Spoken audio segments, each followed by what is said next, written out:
What is going on, everyone? My name's Boyd, and I'm back with some more Age of Mythology. The Titans action spawning in the bottom of the map in the blue color, playing as Isis.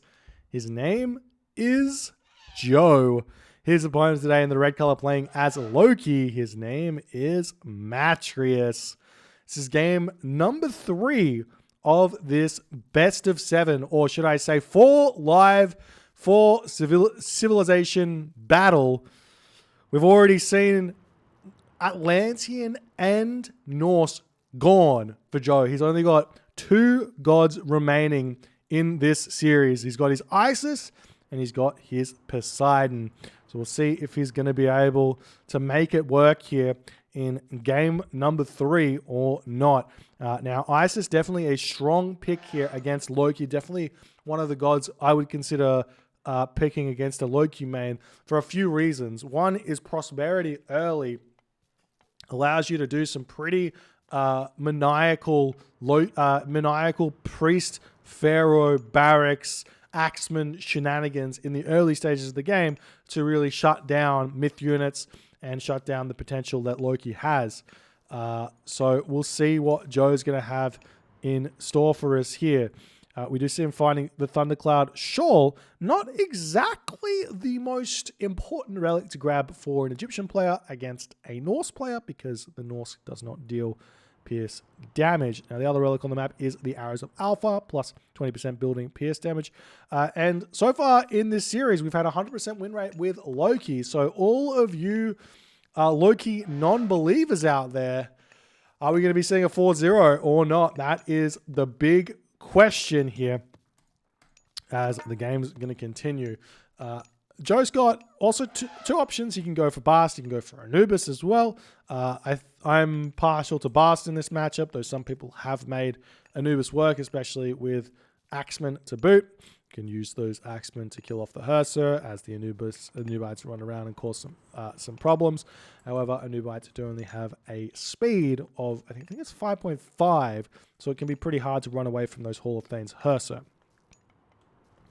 So we'll see how it's going to go. We've got a monument to the villagers coming down now for Joe, as the houses are going to get thrown down as well. Tons of cows coming back for Matreus as well. This is a pretty wild map here. A huge amount of herdables. A huge amount of hunt here in the middle of the map. And I'm excited to see what these guys are going to come up with. We are seeing Joe using some of that granary blocking shenanigans. That was a beautiful block there as well from Joe. Able to not take too much damage from this elephant. The only problem is going to be if this house gets built. That might be a problem. Joe's house is starting too late, though. He is going to be housed. You have to start the house at the very beginning of 17 population, or you get housed, as I don't see a house coming up anywhere else, and that's going to be terrifying for Joe. Now, Joe is on wood right now. This does indicate to me that he's not going for a second town center. Instead, going to be going for a classical fight or a fast heroic off of one town center. Those are his kind of options here as well. He didn't even empower this house. He doesn't care at all. Second house coming down, Force City now on the way for Matreus. No real surprises there, just about finished up with that elephant. I'm sure he'll move forward if he can onto these gazelle. That's where he's going to want to be. It could be worth it to just say, look, the cows are here. Just get husbandry and not take the walking time and the risk by moving to the middle of the map. But you just don't know what your opponent's going to do. If Joe just sits in his base and goes fast heroic, you should definitely go for those animals in the middle of the map here. As the houses are still coming up, we are seeing about a 5-15 advance for Joe, kind of minus 1.5 villages or so here. So we'll see how it's all going to mount as the Herser are starting to come out for Matreus. And he is going to be roaming around with said Herser, looking for someone to do. Now, the big thing for Joe is that he can get early husbandry here if he wants, as he's waiting on those resources, and he can just happily be on these cows. If he wants to go in with chariot archers here, no real problems. So fast heroic into chariot archers with some axemen, definitely a strategy that we have seen in the past. So these houses are going to be finished up, and Joe's position is going to be relatively well defended for the time being, as Joe is deciding to move back into his back onto his herdables over here. And a surprising second town center coming down. I can't believe it. I'm surprised. Not only that, we see the Hursa over here checking it out. You're going to be missing this one. Not that it would be able to defend this or stop this, because there's a Pharaoh and a Priest here. Definitely enough to stop a Hursa. But I'm surprised Joe is going for this. He does have the cows, so it's a very, very, very greedy build from Joe. He's got all these cows. He's going to be getting himself husbandry as well. We are seeing the Pharaoh going to be turning around, going to start throwing those stones at this Hursa. But remember, he's got this gold mine over here. He's got wood over here. Be very happy about that. We see a second town center coming down for Matrius as well. This is actually very Matrius-esque. This is not Loki main strategy. If Loki main sees a ISIS player going for 2 town center, they're more than likely going to be going for a 1 town center flaming weapons timing attack. But Matrius says, nah, I'm just going to go for this. I'm surprised he didn't move forward onto the hunt, though. Seems like a little bit of a missed opportunity, as the game's going to continue, and Joe's going to be going for like an 8:30 or a 9-minute heroic age, but he does have maybe too many villages on gold. If you're going for a 2 town center play, generally speaking, ISIS just needs 5 villages on gold, especially if you've already got pickaxe, which I think Joe does have. Yeah, he has pickaxe. Starting to see walls coming up for Matrius all over the map. Definitely something smart you should be doing. Not only that, we're seeing that coming down by Joe as well. As he sees the second town center, he's like, all right, my opponent doesn't have that much stuff out. Happy to go for the walls here and see how we go. As the troll going to be moving forward. We'll see how this is going to happen. He could sneak in here. I think it's in range of the tower, but he could get a little bit of damage done onto these villages because there's no priest over here. At the moment, it's in the wrong spot. We are seeing a barracks getting thrown down. Obviously, making axemen at some point in this game is going to be very, very important. We see the Sphinx getting some good scouting information in. As Joe's just going to be motoring ahead. He throws his armory down. We've got the walls all coming up. And I don't know about you, but this to me looks like a fast heroic of some variety from Matrius into kind of playing for the late game. This looks like almost Poseidon, like Loki role-playing as Poseidon. The walls all coming up, barracks getting thrown down all over the map. The question is going to be, can Loki do what Poseidon does? The answer is maybe. Maybe, especially if you can get to those Ballista. If you get to those Ballista, what can an Egyptian really do? Not really a whole lot. We see Prosperity getting cast here. Maybe Joe's going to have to go onto farms somewhat. I'm not sure why the early Prosperity. Did he have Shaft Mine? Looks like he doesn't have Shaft Mine. His gold mine will expire sometime in the near future. I'd love to see a wall over here as well from Joe, as we're starting to see the Axeman coming out slowly. Obviously, Joe just wants to make sure he doesn't just lose this game straight away here. There's the cows coming back, and Matrius just kind of checking out all over the map. Wonder if we see a 3rd town center getting dropped, or maybe this 4th town center. Getting a 4th town center against ISIS is a little bit of a risky maneuver because Ancestors Eclipse is so absurdly strong at pushing. As we now see the units coming over here, we do have a handful of priests out and a Sphinx. As we see the Migdol stronghold coming down for Joe, he is up into the heroic age right now. I did go up through Nephthys. We see a little bit of a poison damage done onto those raining cavalry. This village gets away with 1 HP, 4 HP, basically 1 HP. As villagers will be retreating away, as Matrius is going to continue to try and get this damage done as the Axemen come in onto this position. They do so much damage to the Hursa here. We see a cheeky troll spawn which gets immediately dealt with. As the Migdol is going to be coming up very, very fast. This Hursa over here is not long for this world. The Axemen doing some good damage, but are they going to be enough here to defend this position or not? As units do have to retreat. See another troll spawn coming in. That's not going to be the best one here for Matrius, and he is going to get pushed back as Joe manages to hold on to this position here, as the troll on this position gets taken down as well. As we're now going to start seeing some chariot archers coming out for Joe. And he's going to slowly move over onto this gold mine. Nice and happy about the position he's managed to find himself in. Matthews doesn't get a whole lot done, gets a little bit of damage done. He's not going to be unhappy about this. He's got 2 town centers spamming villagers out like a madman. He's going to be throwing his farm center. I'm still surprised to see him not onto the hunt in the middle of the map. Grabbing this 4 town center is very, very risky. Yes, he is Loki and he does have Hersa, but Axeman kill Hersa really fast.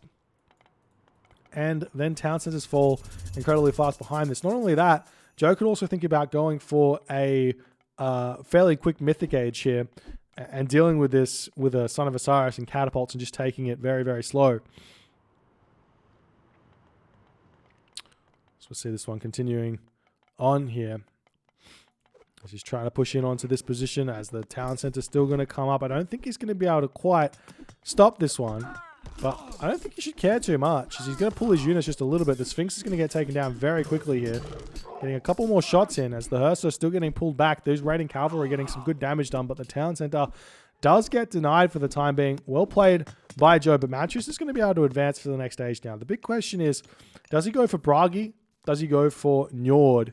There are reasons for both here. So if you go for Njord here, the reason is actually not so much for the timing push capabilities of Walking Woods, but more so for Ringgiver in order to deal with those axemen. If you can get Ringgiver Jarl out at like a maybe heavy cavalry or something like that, then those spearmen stop being so good, the axemen stop being so good, and you can kind of make that work just a little bit here as this town center is going to attempt to get thrown up here as fast as they possibly can. But then obviously the more logical pick here is going to be Bragi, getting access to Ulfsuck that can kill off cavalry. It's going to be really helpful if your opponent does decide to go in with the war elephants. Nice little choke point here as the town center will end up coming up. Matthews gets himself to 3 town centers. Joe's going to be moving on to this town center very, very shortly, I'm sure here. We are seeing a cheeky longhouse getting thrown down. Matthews is really, really good at this. This is his Poseidon brain clicking with the Norse unique ability to build units with the military buildings. Going, hang on, if I have to send a villager through with Poseidon, and I'm happy with doing that, what if I just send a unit in and I can get side builds going even earlier? I'm feeling very, very happy about that. As Joe's getting himself his town center, he's got plenty of gold in the bank, plenty of food. Oh, he's got himself a market up already. Going to be advancing through Osiris. Everything is coming up for Joe here as he does decide to cast the Ancestors Eclipse onto this gold mine. He might be just trying to take out the town center here. That's always an option. But the Hersa are going to immediately come over here. I'm not sure I like this Ancestors Eclipse usage at all from Joe, as the Hersa can just come over, get some free favor here. And the villagers just get a little bit of idle time. As you can see, the Hersa getting chased around. Maybe Joe's going to attempt to target this down. We see a Migdol stronghold getting thrown up in the middle of the map here with the Pharaoh being spied. He does get good ideas of what's happening here. The Pharaoh does need to get healed back up just a little bit at 97 of 120 HP. Definitely want that to be at full HP if you can. As the Hersa are going to come back over onto this position, go straight after this gold mine. That is 17 villagers over there. Matthews not paying attention to the villager getting the walls up, but these villagers will have to retreat here, and they do pull off that gold mine nice and fast, getting some return damage done. A couple of villagers actually getting taken down. The Ancestors have been caught here as the unit's trying to push forward for Joe. As the Pharaoh just about up to full HP and about to be able to get clicked on with the Son of Osiris. God power here. And we see heavy cavalry coming through as well, as the Pharaoh has been clicked onto but does immediately retreat back into that Migdol. Definitely waiting for that. Son of Osiris is going to be huge. Popping him out behind the Migdol stronghold is going to be a really, really big help here as well, as we see the Son of Osiris coming through. Those units here are not going to be long for this world. However, the Hersa over here getting some really big damage done onto this position, forcing villagers over onto this gold mine here. And the units do have to retreat as Joe manages to hold yet again. Double siege towers, siege works getting thrown up. And now Matthews is somewhat on the back foot. We've got mostly chariot archers here against the Son of Osiris. Chariot archer, I guess the raiding cavalry battle boars.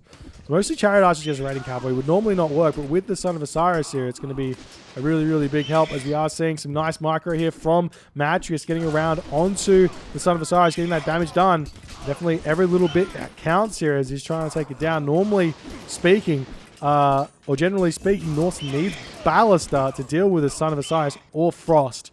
But in this case, we've seen Joe's Son of Osiris getting taken down very, very quickly here, though the Son of Osiris will stay alive for just a little bit longer here. We see the Mummy coming in to deal with his battle ball. Mattress drops down to 107 or 160 population, and we will most undoubtedly start seeing Catapult getting created here as we see these villagers still getting targeted by Joe. Joe's trying to push in and take these down with the shanking abilities, as this Hursa here is actually not getting targeted down by the town center here, as it's going to continue to pick off villagers underneath town center fire. Potentially going to get another myth unit spawn here from said Hursa. But Joe going to be able to continue pushing in, and we'll see if he's going to find some sort of an advantage here. The villagers have mostly been taken down. Joe's at 63 of 80 villagers. Mattress has got the economic advantage here, but Joe is Egyptian, and Joe's never going to die. That's his game plan. We are seeing a siege tower coming over here, trying to take down these longhouses that are on the side of the map. Matrius might be able to get some sort of a gold staff down here if he can, but there is this gold mine over here. Meanwhile, we're starting to see the catapult slowly starting to push forward. This is going to be a tough one to stop, especially with the Son of Osiris being here, the mummies being here as well.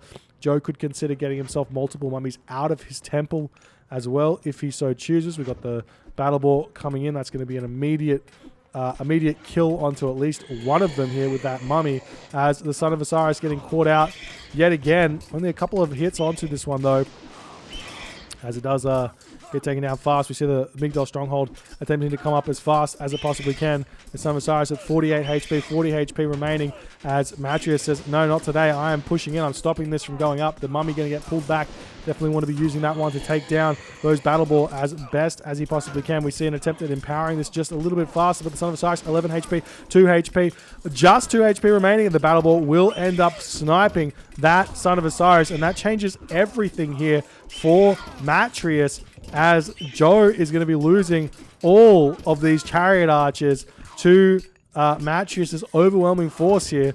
Matrius now sees the catapult here, realizing there's not going to be a whole lot of ways in which Joe can hold this position, as Matrius is making Loki look ridiculously strong in this series, taking down the catapult, pushing through the Migdol Stronghold here. We see this gold mine getting pushed off, as Matrius is at 159 of 160 population. Joe's at 88 of 154 population. What can Joe do right now is the big question. We see the Hill Fort getting taken down on this position. The village is getting taken out over here. He does have a gold mine over here with 2,000 gold remaining, but Joe just doesn't have anywhere to go, and he's got no resources remaining. He's still trying to train out chariot archers, but now the battle ball going after this town center with only one priest over here, which probably doesn't even have funeral rites, basically tickling these battle ball down, as the villagers just sitting here idly by, and Joe is just not able to find any sort of way through Matrius here,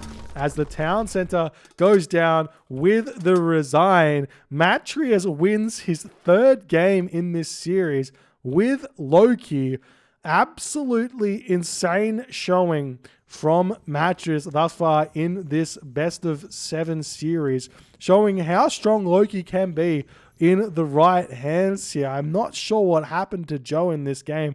The Son of Osiris getting caught out of position here was obviously detrimental to his ability to make a chariot archer Son of Osiris composition work against raiding cavalry, but not being able to really, I mean, this raid over on this gold mine was huge as well, taking down so many villages. Joe's economy here absolutely suffering. If we take a quick look at the resource count, like Joe's economy is just really, really far behind Matrius's. And that is just kind of the story here. A 2-town center gameplay from a Norse can compete with Egyptian. You saw it here. You saw it work. You can't say it doesn't work anymore. If you guys enjoyed this game, please consider hitting the follow on the Twitch. If you're on the YouTubes, hit that subscribe button, and I'll see you guys in the next game.